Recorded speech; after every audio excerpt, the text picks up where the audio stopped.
কালকে সেটি আমরা প্রকাশ করতে পারিনি। তো এখানে যে ভুল বুঝাবুঝি তৈরি হয়েছে, আমরা জাতির সামনে আজকে স্পষ্ট ভাষায় বলতে চাই, জুলাইয়ের যে গণ অভ্যুত্থান, জুলাইয়ের শহীদদের যে স্পিরিট, যে আনুমানিক 2000 মানুষ জীবন দিয়েছেন,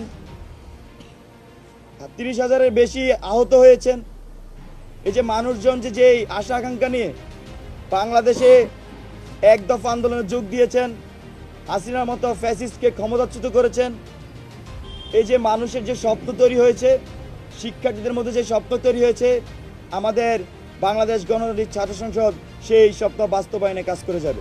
আর আরেকটি বিষয় আমরা ক্লিয়ার করতে চাই, আমাদের এটি যেহেতু আহ্বায়ক কমিটিতে হাজার হাজার লোক রাখা আসলে সম্ভব নয়।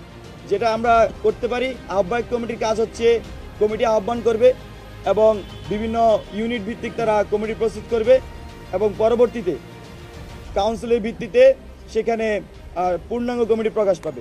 আমরা কালকে যখন আমাদের কমিটি ঘোষণা করতে গিয়েছিলাম, তার আগেই কিন্তু বঞ্চিত হওয়ার কথা উঠেছে। আমরা মনে করছি বিষয়টি সম্পূর্ণভাবে উদ্দেশ্যপ্রণোদিত ছিল এবং সেটাকেই হচ্ছে যে ছড়ানো হয়েছে। তো এখানে মানে যেটা হয়েছে ভুল বুঝাবুঝি হয়েছে, এখানে এরকম কোনো সুযোগ নেই। আমরা ইতিমধ্যে কমিটি কিন্তু ঘোষণা করেছি, এই কমিটি কালকে আমাদের হাতে ছিল, আমরা কালকে ঘোষণা করতে পারিনি, আজকে আমরা ঘোষণা করছি আর কি।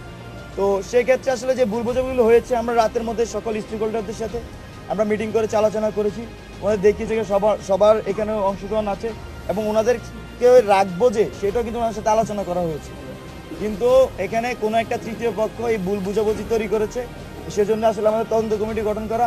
আমাদের যে বিষয়টা হয়েছে, আপনারা জানেন যে এই জুলাই অভ্যুত্থানের পরে যে ছাত্র রাজনীতিতে ছাত্রদের মধ্যে যে নতুন আকাঙ্ক্ষা তৈরি হয়েছে, সেই আকাঙ্ক্ষার প্রতিফলনের জন্য আমরা জুলাইয়ের নেতৃত্বদানকারী শিক্ষার্থীরা একটি নতুন ছাত্র সংগঠন নিয়ে আবির্ভূত হয়েছি।